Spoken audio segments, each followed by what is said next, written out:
pagpalang araw po sa inyong lahat mga kapwa kadigma sa construction, sa kapwa natin kabuhi dyan na nanonood. Maraming salamat po sa pagbisita sa ating munting YouTube channel. Sa ngayong araw po, panibagong ito na naman ng aming way construction na inyong matutungayan. Panibagong kaalaman na naman ang inyong mapupulot sa video na gagawin natin. So bago po ang lahat mga kadigma, introhan muna natin. Yeah. Team 17. Ayan po mga kadigma, welcome po ulit sa site natin. Lumipat tayo dito sa labas. Gawa nga pong maingay sa loob, baka hindi tayo magkakaintindihan. So gaya po ng sinabi natin mga kadigma, kapwa natin kabuhi, gagawa po tayo ngayon ng isang video na kung saan tuturuan ko po kayo kung paano magbilog nung clean out natin. Para po sa kalaman ng iba, para po sa kalaman ninyo, kaya hindi pa po alam, ang clean out po ay yung axis po ng drainage system natin doon sa mga tubo natin kung saan ito po yung axis natin kapag naglinis tayo. Kapag may bara, dito po natin sinusundot. Ayan po, dito po kung mapapansin nyo po, meron tayo ditong PVC na tubo na kung saan ito po yung sukat nung gagawin natin na sample nung clean out natin na bibilogin natin yung tiles. Ayan po, kung i-imagine nyo po, ito po kasi may takip ito. So yung takip nito, ito po yung nakalutang yung takip dito. So yan po yung bubutasin natin, ilalagay natin dito yung tiles. Kung may imagine nyo, dito po lalabas yung takip nya. So yan po yung gagawin natin. Ang pinagkaibahan lang po kasi ng gagawin natin dito, itatago po natin yung magiging takip nyan mga kadigma. So kalimitan po kasi kung kayo po nakakapasyal sa mga bahay at may napapansin kayong naka-usli na PVC na kung saan ay may takip, yan po yung sinasabing clean out. So kalimitan na nakikita natin mga kadigma, sa tiles yung clean out nila naka-expose po yung takip. So minsan kapag yung mga tao ay nagmamadali, hindi kaya yung mga bata ay naglalaro sa flooring na kung saan ay may clean out na nakalagay, yung iba po baka matisod, hindi kaya madapa. Gawa nga po na nakalubog yung part na yun na may takip ng clean out. So ang gagawin po natin ngayon mga kadigma, yung clean out po natin nakatago po rito dito sa loob ng tile. So ang magiging kapalabasan po ng flooring natin kung sakaling may clean out, pantay lang po mga kadigma. Magkakaroon siya ng bilog dito para dun sa takip. So yan po yung ituturo natin sa inyo ngayon, kung paano yung pagbilog niyan at saka kung paano itago yung takip niyan mga kadigma. Kung mapapansin nyo, meron din tayong ditong tiles na sobra. So ito yung gagamitin natin mga kadigma para i-demo sa inyo kung paano bubutasin to ng pabilog. So kailangan din natin yung grinder dyan mga kadigma na may talim na diamond cutting disc, tsaka itong pads natin na panghasa. Ayan. So ito po yung magiging silbing panghasa natin para yung bilog po na ito mga kadigma hindi magkakaroon ng mga bungi-bungi o di kaya wala pong basag-basag yung gilid nya. Ayan. So kailangan maayos din yung pagkakabilog nya para maganda din tingnan mga kadigma. So yan po yung gagawin natin ngayon. Samahan nyo po ako para may share ko din ko po sa inyo kung paano yung paggawa niyan. Bubutasin po muna natin itong mga kadigma, itong tiles, bago natin gawin yung takip para ma-mock up natin dito ng maayos yung takip nya. So bali itong gagawin po natin ngayon mga kadigma, ituturo natin sa inyo kung paano yung tamang pagbutas nito sa madaling pamamaraan. So iba't iba po kasi ang ginagawa ng iba. Yung iba po din natin tinitira sa likod. So dinadala nila yung guhit dyan. Tapos ginagrind nila ng pagganon. Yan, ganyan mga kadigma. So ang nangyayari mga kadigma, yung talim ng diamond cutting disc natin napupudpud ito. So ang daling maubos. Tapos ang ginagawa nila, pinupukpok lang nila ng martilyo, di kaya pinapliers. Tapos minsan nakikita natin, napapansin natin sa ibang mga site, yung pinagtabasan nito mga kadigma ay maraming bungi-bungi o di kaya basag-basag. So yung gagawin natin ngayon kung paano maipakita sa inyo yung maayos na pamamaraan yan sa pagtabas. Samahan niyo po ako mga kadigma. So ayun po mga kadigma, kung mapapansin niyo po, dito natin pinadaan yung grinder. So ang gagawin natin ito, kinuha muna natin yung bilog nitong tingnan muna natin yung bilog nitong clean out natin. So yan po yung magiging guide natin. Hanggat maaari po, pag kayo po nagagawa, huwag niyo pong paabutin dito sa bilog natin. Kasi yan yung magiging allowance natin dun sa paghasa. Yan, so ang pagtabas natin yan, unti-unti pong pagganon. So hanggang sa bumaon yung tumagos yung grinder natin. So sa kabila. So madali lang yan, pag natagos na natin, unti-unti na nating ibilog yan. Itong grinder natin. So kasya na yung grinder natin dyan, mabibilog na natin ang gusto yan. So pag natapos natin ito, ng bilog, sunod natin na gagawin yung takip nya. Yung ganito din, yung magiging takip nya. So ang kakalabasan yan, yung clean out natin, andun na sa ilalim. So wala nang lulutang na takip ng clean out. Kapag madali lang naman kasi yun, kapag nagkabit na tayo, lalagyan lang natin ng kunting simento dun sa ilalim, tapos ipapatong na natin yung takip nito na nakapantay din. So pag may problema, pwede pa rin siyang tagalin. So ayan mga kadigma, so bubutasin muna natin para makita ninyo.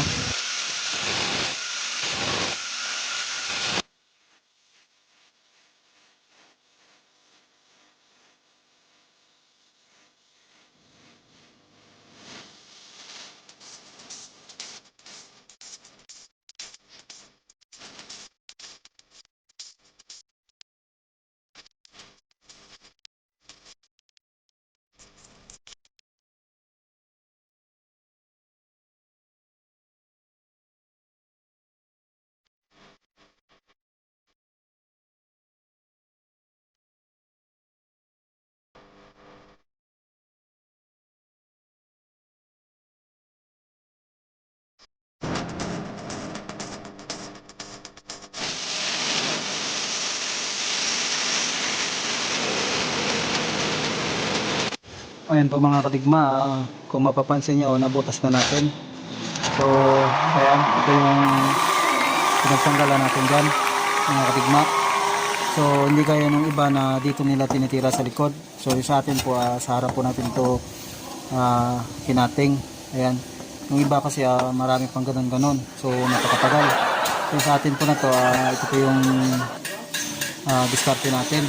So kung mapapansin nyo rin, ito yung bilog natin. Ayan.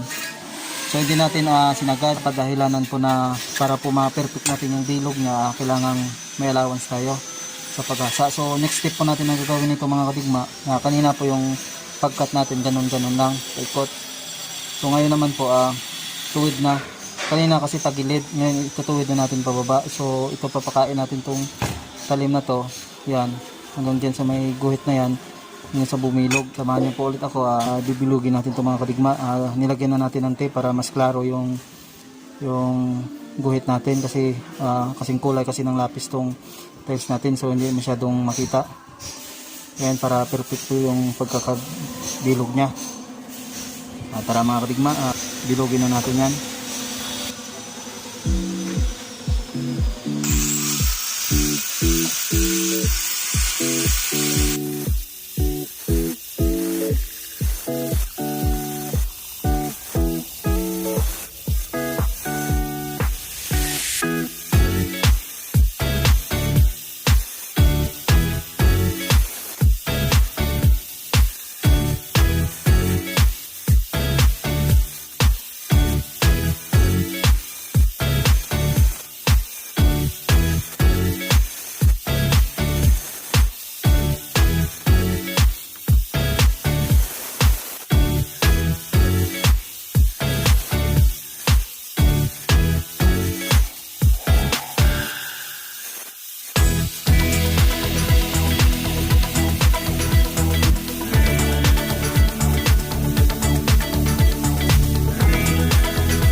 Mga kadigma, nabilog na natin to. Ayan, kung mapapansin nyo, yan, yung lapis natin, halos insakto na yung tabas natin. So papadaanan pa natin to ng pads na pangasa natin para hindi magsira yung mga kanto nya. Yan, para maayos yung pagkasit. Yan mga kadigma. So hasain muna natin. Tsaka magpabrikit na rin tayo nung takip niya dito. Para mas lalong maunawaan nyo yung gagawin natin.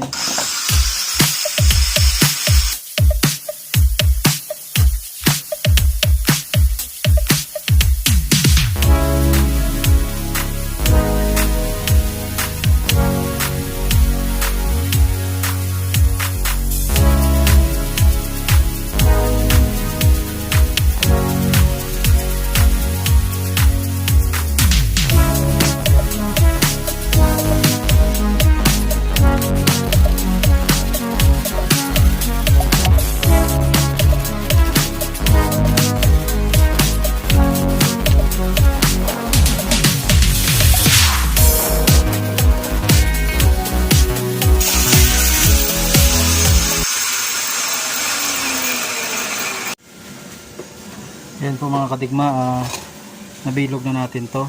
So kung mapapansin nyo, wala na siya masyadong basag-basag, di kayo bumi-bumi mga kadigma. So ito, may kapiraso tayong tiles dito. Gagawa natin to ng takip. Yan, so ito.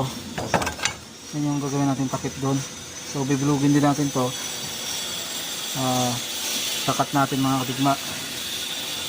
So mamak up natin dito kung okay yung pagkakalapat niya. So kailangan natin na din yung dapat niya dun sa tiles para pantay siya. Ayan, so kabase natin yan. Tapos ipapakita natin sa inyo mamaya kung ano magiging itsura niyan, yung kilis niya.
So ayun po mga kadigma, natapos na din ang butas. So yun po yung magiging itsura niya. Natapos na natin yung takip niya. Ayan po. Tsaka pag nilagay natin to sa flooring natin, ganito na rin po yung magiging sit up niya mga kadigma. So yung bilog na ito, ito po yung area na kung saan dito yung clean out natin. Ayan. So ang gagawin natin dito, kung sakali, pag nalagay na natin yan, kung imagine nyo kasi mga kadigma, ito yung area ng clean out natin. So pag nilagay natin itong tiles, ayan, so kailangan nakaumbo kasi yung ulo ng clean out natin, yung hawakan niya. So kailangan matansya po natin, takip natin dito, hindi dapat siya sumabit dito sa ilalim nitong tiles natin.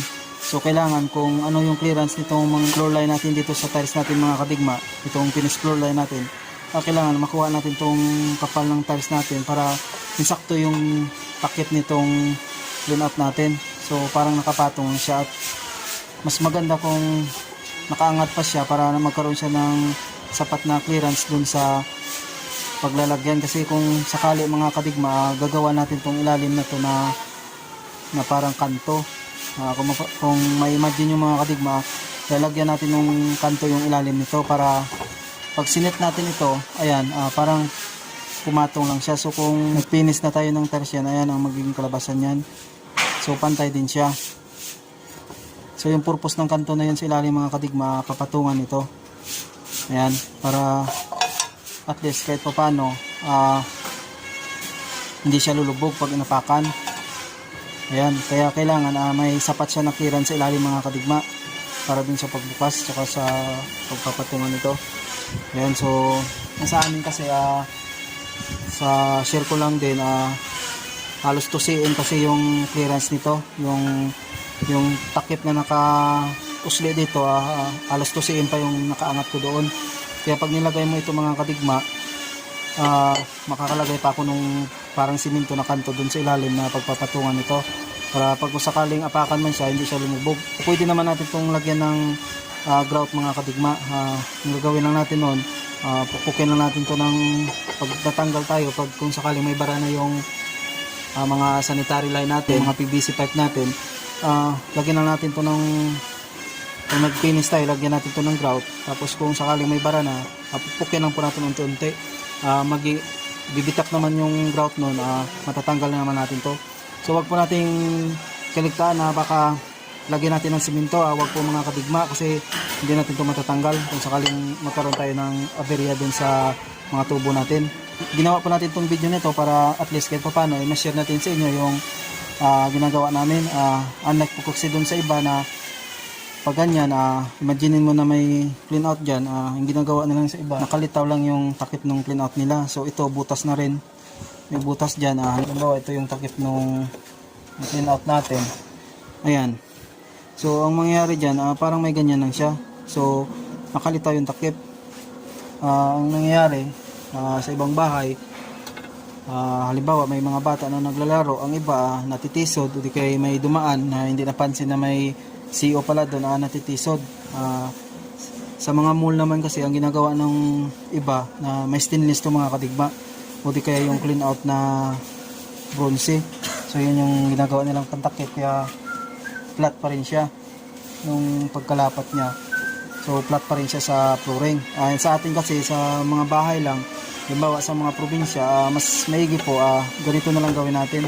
Sa amin sa mga CR, ganito na rin ginagawa namin. Hindi na kami nagbibili ng bronze na clean out, yung takip. So ito na lang, kahit pa paano, safety yung aapak, lagyan din namin ng takip to, saka maganda naman tingnan. So ayun po mga kadigma, may napulot pa yung kalaman sa video na ginawa natin ngayon. At naway kung nagustuhan nyo po yung video na ginawa natin, mangyari pong palike na lang, pa-share, tsaka palib na lang po ng comments. Kung may gusto po kayong malaman na tungkol sa construction na hindi pa nyo alam, paki-comments na lang po sa ilalim para magawa natin ng video kung may oras tayo. So sa mga bago pa po sa ating munting YouTube channel, maraming salamat po sa inyong pagbisita. Naway pindutin nyo po yung subscribe button para maging updated kayo sa mga video na gagawin natin. Huwag nyo rin kalimutan na i-click yung bell para hindi kayo mahuli sa mga gagawin nating video. Tsaka sa mga silent viewers natin, sa mga taong walang sawang sumusuporta at pinapanood kahit papano yung YouTube channel natin, isang malaking karangalan po para sa akin na kayo ay hindi nagsasawa. Mabuhay po kayo at God bless you po sa inyong lahat. Maraming salamat ulit. Yan ang po muna ngayon mga katigma. Naway patuloy niyo pong suportahan ang ating munting YouTube channel. Sa muli po, God bless you po at mabuhay po kayo.